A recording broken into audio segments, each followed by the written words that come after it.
안녕하세요. 예비중학교 신입생 학부모님. 우선 자녀의 중학교 입학을 진심으로 축하합니다. 학생과 학부모님 모두 중학교 입학을 앞두고 떨리는 마음일 텐데요. 우리 학생들의 밝은 미래와 충남 교육의 발전을 위해 오늘 예비중학생 학부모 연수를 시작하도록 하겠습니다. 저는 천안 성안중학교에서 학생들의 생활지도를 담당하고 있는 교사 김연빈이라고 합니다. 제가 학부모님께 안내드릴 주제는 크게 두 가지입니다. 첫 번째 주제는 학생들이 알아야 할 교육과정이고, 두 번째 주제는 중학생으로 성장하는 자녀라는 주제를 가지고 이야기 나누도록 하겠습니다. 그럼 첫 번째 주제의 문을 열도록 하겠습니다. 중학생이 알아야 할 교육과정 중에 1학년 때부터 착실히 쌓아가야 할 핵심 내용들만 한번 다뤄보도록 하겠습니다. 추운 겨울이 지나고 따뜻한 봄이 옵니다. 봄이라 함은 생명의 기운이 느껴지는 계절인데요. 우리 학생들이 초등학교를 졸업하고 중학교로 입학하면서 아이들에게 아이에서 청소년으로 변화하는 새로운 생명활동이 활기를 띠는 시기라고 할 수 있겠습니다. 그런데 아이들에게 첫 시작이 쉽지만은 않습니다. 서로 다른 초등학교에서 지역에 따라 다르겠지만 보통 3개에서 4개 초등학교로부터 모인 여러 아이들이 서로 섞여서 서먹한 분위기를 만들기도 합니다. 서로 다른 초등학교의 문화가 다시 모여서 새로운 중학교 문화를 생성한다고 보시면 되겠습니다. 학부모님께서는 우리 아이가 잘 적응할 수 있을까? 혹은 학교에서 친구가 없어서 혹시 귀죽어하지는 않을까? 걱정하시는 분들이 많습니다. 하지만 그동안 제가 학교에서 학생들과 함께 해본 결과 처음 2, 3주는 좀 어려워하는 것이 사실입니다. 또 긴장도 많이 하고요. 대화를 나누기 위해서 친구들을 찾을 때도 같은 반 친구들이 아니라 멀리 있는 반 멀리 있는 초등학교 때 친구들을 찾아가서 이야기를 나누기도 합니다. 하지만 학급에서 실시하는 자기소개의 시간, 그리고 담임 선생님과 처음 갖는 상담, 그리고 학교별로 시행하고 있는 신입생 학교 적응 프로그램들을 토대로 한 달 정도면 학교에 어느 정도 적응해 나간다고 볼 수 있습니다. 이때 가정에서는 학생들 간에 서로 다름을 인정하고 학생이 학교에 잘 적응할 수 있도록 대화를 통해서 학생들을 인도해 주시면 좋을 것 같습니다. 중학교에 진학하면서 가장 눈에 띄는 변화는 바로 수업 시간이 45분으로 늘어나고 7교시가 생겨난다는 것입니다. 처음에는 5분 늘어난 수업 시간에 집중도 잘 못하고 힘들어하는 아이들이 많지만 이것 또한 학생들은 놀랍게 적응을 해 나갑니다. 미리 가정에서는 미리 45분 동안 그 수업에 집중할 수 있도록 집중력 키우는 연습을 하시는 것도 좋을 것 같습니다. 그리고 초등학교는 담임 선생님이 대부분 교과를 가르쳐 주셨지만 중학교에서는 과목을 전공하시는 과목별 선생님이 따로 가르치기 때문에 선생님이 다 다르죠. 학생들은 의외로 이런 부분을 어려워합니다. 예를 들어 어떤 선생님은 노트 필기를 굉장히 열심히 하십니다. 그리고 또 어떤 선생님은 토론을 굉장히 열심히 하시는 선생님이 계십니다. 아이들은 선생님의 사용하는 단어, 그리고 수업에서 사용하는 성향, 이런 것에도 영향을 받습니다. 초등학교 때에는 담임 선생님의 수업 방식에만 잘 적응하면 되었다면 중학교에 와서는 각기 다른 과목의 학습 방법을 익혀야 해서 혼란스러워하기도 합니다. 하지만 이러한 문제도 한 달 정도면 아이들 적응해 나갑니다. 이때 가정에서도 많은 교과 내용, 그리고 또 어려워진 교과 내용을 다루는 만큼 예습과 복습을 더 중요하게 강조해 주시고 아이들이 학습한 것을 스스로 정리할 수 있도록 살펴주시면 좋을 것 같습니다. 두 번째로 알림장이 사라지고 전달 사항을 학생들이 직접 체크해야 한다는 것입니다. 어떤 학부모님은 이걸 가장 많이 걱정하시더라고요. 우리 아이는 가정통신문을 가져오지 않는다. 그래서 가정통신문이 아니라 말 그대로 가방통신문이 된다고 이렇게 하소연하시는 분들도 계십니다. 담임 선생님께서 운영하시는 클래스팅이나 주간학습지 이런 것이 없으면 학교에서 일어나는 일들을 가정에서 알기는 쉽지가 않습니다. 하지만 이런 것들이 왜 중요하냐면 앞으로 아이들은 성장할 것을 기대한다면 부모님께서 이러한 과정을 자기 관리가 되는 학생이 될 수 있도록 키워간다라는 생각으로 도와주셨으면 좋겠습니다. 앞으로 당연히 자기 일을 스스로 해나가야 할 테니까 말입니다.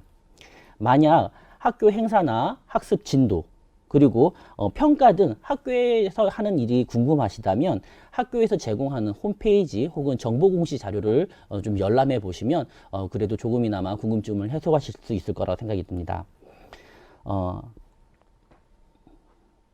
그리고 가장 큰 변화 중 하나인 평가 방식이 달라집니다.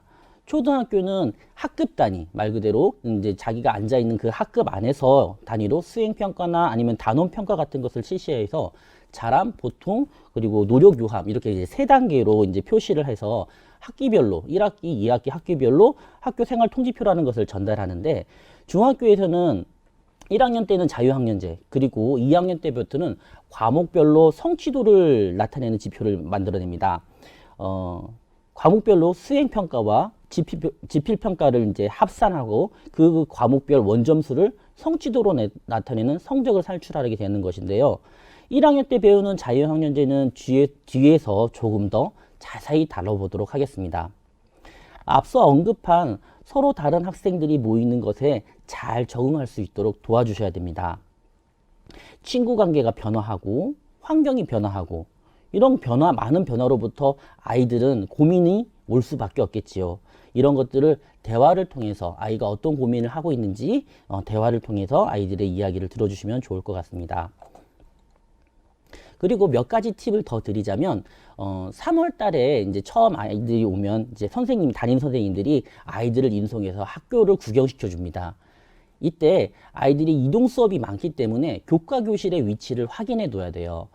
잘못하면 아이가 복도에서 교실을 못 찾아서 울고 있습니다. 이런 미아가 되는 경우도 있어서 아이가 이제 사전 교육을 할 때 교과 교실의 위치를 확실히 알아둔다라는 거.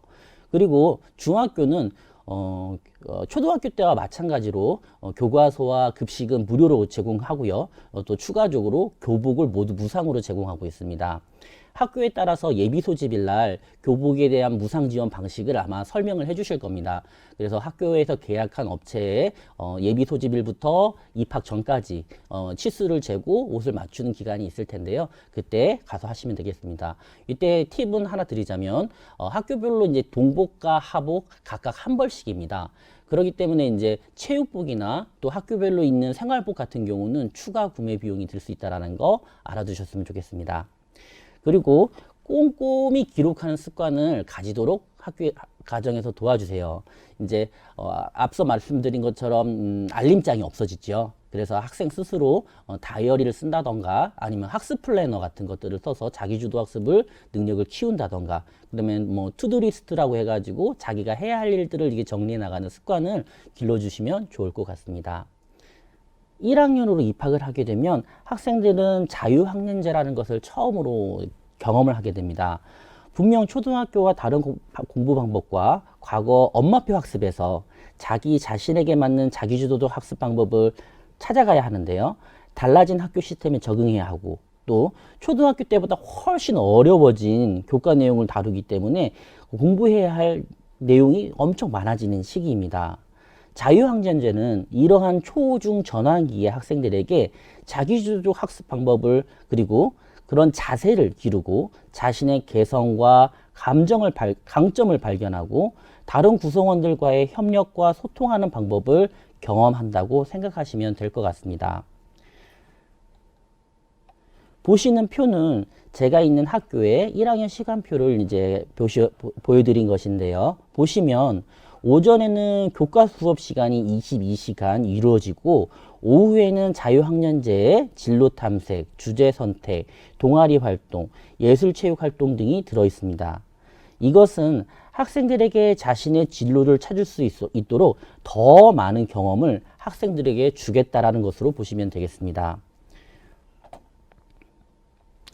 주제 선택 활동은 학생들의 관심사를 반영한 전문 프로그램이라고 보시면 되겠는데요. 간단하게 말해서 한 가지 분야를 조금 더 깊게 공부한다라고 생각하시면 되겠습니다. 예를 들어 과학에서 학생이 뭐 물질의 상태 변화를 배웠어요. 그런데 이제 그 교과 뒷면에 3D 프린터라는 현대 신기술이 이제 그 제시가 되었습니다. 이럴 경우에 학교에서 3D 프린터를 경험하기는 어렵습니다. 하지만 만약에 주제 선택 활동으로 3D 프린터를 배우게 된다면 물론 학교마다 다르겠지만 주제 선택을 3D 프린터로 선택한 학생은 한 학기 동안 주당 1에서 2시간 정도를 3D 프린터를 계속해서 배울 수가 있습니다. 이럴 경우 선생님은 3D 프린터에 관심 있는 학생들이 모였기 때문에 훨씬 학습에 대한 욕구가 높고 깊이 있는 학습을 가르칠 수가 있게 되는 것입니다. 또 학생 또한 자신의 관심사가 비슷한 학생들이 모였기 때문에 프로젝트 학습을 한다던가 이런 고수준의 학습이 가능할 것입니다. 학년 초에 배부되는 가정통신문을 통해서 아이들과 충분히 대화해 보시고 어떤 프로그램에 참여할지 선택하시면 좋을 것 같습니다. 예술체육활동도 주제 선택 활동과 유사합니다. 예술체육 분야에서 자신이 하고 싶은 것, 관심과 흥미가 있는 프로그램을 선택하시면 되겠습니다. 동아리 활동은 초등학교에서 경험해 보았겠지만 공통된 관심 분야를 기반으로 동아리를 조직하여 운영하는데요. 이게 주제 선택 활동과 무엇이 다르냐? 이것은 주제 선택은 학교에서 준비된 물론 학생들의 요구사항을 반영하지만 학교에서 준비된 프로그램입니다. 하지만 동아리 활동인 자기가 자율 동아리 등 자기가 희망하는 분야가 있다면 자기가 자율 동아리를 개설해서 운영할 수도 있습니다. 물론 담당 지도교사 선생님이 배치돼야 할 것입니다. 진로 탐색 활동은 학교별로 계획을 수립해서 학생들이 진로를 탐색 활동할 수 있도록 합니다. 진로 검사 혹은 초청 강연 아니면 진로 체험 등 여러 직업들을 간접적으로 체험할 수 있는 기회를 널리 주는 것이죠. 자유학년제의 평가는 성적을 따로 산출하지는 않습니다. 그렇다고 평가가 이루어지지 않는 것은 아닌데요. 학생의 활동 과정 및 발달 정도를 문장으로 기록하게 되어 있습니다. 몇 가지 자유학년제에 대한 오해를 짚고 넘어가도록 하겠습니다. 자유학년제는 평가를 실시하지 않는다? 이건 아닙니다. 앞서 이야기했지만 총괄식 평가, 즉 성취율을 환산하는 평가를 하지 않는 것이지 총괄식 질평가를 실시하지 않을 뿐만 아니라 수업 과정에서 다양한 방법으로 과정 중심 평가로 이제 문장으로 기록하는 평가를 합니다. 그리고 자유학년제에서는 진로 체험만 한다? 아닙니다. 학생들이 다양한 영역에서 자신의 적성과 소질을 갈고 닦을 수 있도록 기회를 제공하지만 교과 수업 시간, 아까 보셨던 그 시간표 상에서 교과 수업 시간도 충분히 다루고 있습니다. 자유학교 활동은 하고 싶은 사람만 한다? 이것도 아닙니다. 우리가 방과 후 활동은 본인이 희망 여부에 따라서 신청을 하지만 자유학교 활동은 엄연히 정규 교육 과정이 포함되어 있으므로 만약에 결석을 하게 된다면 이것은 출결에 문제가 될 수 있습니다. 마지막으로 학생의 3년간 기록인 중학교 학교생활 기록부에 대해 말씀드리겠습니다. 교육부는 해마다 학생생활 기록부 작성 지침을 발표하고 학교 선생님은 이를 바탕으로 학교 생활 기록부를 작성합니다. 학교 생활 기록부에서 우리 학생들과 학부모님이 관심을 가져야 할 부분을 말씀드리자면 봉사활동, 출결 상황, 수상 경력, 창의적 체험 활동, 행동 특성 및 종합 의견, 교과 학습 발달 상황, 자유학기 활동, 그리고 독서 활동 등입니다. 학생들이 학교 생활에 따라 학생별로 많이 달라지는 부분인데요. 특히 고등학교 입학을 앞두고 자신의 생활기록부가 점수해야 된다는 것을 고려한다면 1학년 때부터 차곡차곡 준비하는 것이 좋을 것이라고 생각됩니다. 먼저 봉사활동은 이렇습니다. 과거에는 한 학년당 20시간의 봉사활동을 기준으로 하였지만 지금은 3개년간 60시간, 그러니까 1학년 때 60시간을 모두 하면 이것이 중학교 과정에서의 봉사 시간을 충족하는 것처럼 하는 것을 인정하게 됩니다. 그리고 한 가지 또 꼭 아셔야 되는 게 뭐냐면 교육 봉사활동은 수업 시간에 위배돼서는 안 되기 때문에 평일날 만약 실시한다. 그러면 만약에 그날이 6교시다. 그러면 봉사 시간을 4시간 했다 하더라도 올 때는 2시간만 인정이 됩니다. 만약 7교시를 시행한 날이면 네, 1시간만 인정이 됩니다. 그리고 토요일이나 공휴일, 일요일 같은 공휴일 같은 경우는 최대 8시간까지 인정이 됩니다. 그럼 봉사활동은 어디서 신청하느냐? 대부분 학생들이 사용하고 있는 곳이 1365 자원봉사 포탈이나 VMS 사회복지봉사 자원봉사 그리고 청소년 활동 정보 서비스 등을 가입해서 이곳에서 이제 신청을 하고 이제 그 봉사활동을 하면 자동적으로 학교 생활기록부로 넘어오게 됩니다. 그런데 그렇다면 이제 개인적으로 단체에서 할 수 없느냐? 아닙니다. 물론 단체에서 할 수 있습니다. 하지만 이때는 꼭 주의해야 할 것이 있는데 미인정되는 기관들이 있습니다. 그러니까 열심히 봉사활동을 하고 왔는데 한 20시간씩 봉사활동을 하고 왔는데 1시간도 인정이 안 될 수가 있어요. 어떤 경우냐면 만약에 봉사활동하는 단체가 영리를 목적으로 한다던가 아니면 종교적 정치적으로 목적이 있어서 그런 활동으로 이어나간다던가 아니면 공익 목적에서 위배되는 단체에서는 봉사활동을 하면 안 됩니다. 그럼 내가 활동하는 봉사활동이 이런 것에 위배되는지 안 되는지 본인이 판단하기 어렵잖아요. 그럴 때는 봉사활동 계획서라는 것을 작성을 해서 담임 선생님 혹은 학교에 계시는 봉사활동 담당 교사를 찾아가서 문의를 하시는 게 옳다고 생각됩니다. 다음으로 출결사항입니다. 출결사항은 고등학교에 직접적으로 점수화되는 것이기 때문에 매우 중요한데요. 이제 과거에는 부모님 때는 아마 개근상 하면은 굉장히 많은 학생들이 받았지요. 그런데 지금은 안 그렇습니다. 지금은 많은 학생들이 받지 못하는 상이 되었어요. 그만큼 개근이 굉장히 어려운 상이 되었지요. 그럼 먼저 출석이 인정되는 결석과 출석이 인정되지 않는 결석은 어떻게 되느냐? 예를 들어서 내가 몸이 아파서 두통이 심해서 아니면 감기 몸살이 심해서 내가 결석을 했다. 이거 어떻게 해야 할까요? 이거 만약에 선생님과 이제 사전에 이제 결석하기 전에 선생님께 말씀을 드리고 그리고 선생님이 안내하는 바처럼 진료 확인서나 아니면 그 처방서를 가지고 와서 자기가 이제 정말로 아팠다라는 내용을 확인을 한다면 이것은 인정 질병 결석이 됩니다. 즉 고입 전수에 감점으로 하지 않는다라는 겁니다. 그리고 천재지변 혹은 지금 현재 코로나와 같은 법정 감염병 그리고 학교장이 허가한 대회 출전이나 아니면 훈련에 참가한다던가 그리고 학교 보건법이 허가하는 범위 안에서의 결석은 출석으로 인정을 하고 있습니다. 미인정으로 처리된 결석은 어떤 것들이 있냐면 만약에 좀 사고가 있어서 학교폭력이나 학생선도위원회에서 출석정지 아니면 특별교육 이수 등을 지명을 받으면 이때 시행되는 결석은 공교롭게도 무단결석으로 처리됩니다. 그리고 범법행위로 인한 책임 사유가 발생할 경우, 만약에 이제 소년원이나 구금시설에 이제 가야 할 경우에 이것 또한 미인정 결석으로 처리됩니다. 물론 태만, 가출, 출석 거부 등 이런 것들도 미인정 결석으로 인정됩니다. 우리가 부득이하게 학교를 이제 빠져서 다른 활동을 해야 할 때는 교회 체험 학습이라는 것을 사용할 수가 있습니다. 이 교회 체험 학습은 학교장이 허가하고 학교장이 교육과정에 지장이 없는 범위 안에서 연간 15일까지 사용이 가능합니다. 그런데 이것은 꼭 학교의 장이 허가를 해야 합니다. 그래서 학교별로 이게 그 기준이 조금씩 다른데요. 어떤 학교는 일주일 전에 허가를 받아야 하고 어떤 학교는 3일 전에 학교를 받아야 됩니다. 그런데 이제 현장 체험 학습을 쓰는 당일날 현장 체험 학습을 쓰겠습니다라고 하면 당연히 허가가 날 수 없죠. 그거 같은 경우에는 미인정 결석으로 처리될 수 있음을 꼭 주의하시기 바랍니다.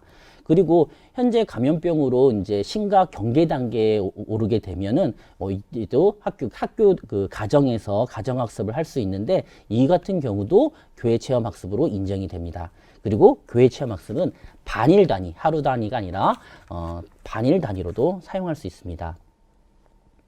자, 수상 경력입니다. 수상 경력은 학교장이 사전에 인정한 교내상만 입력하게 되어 있습니다.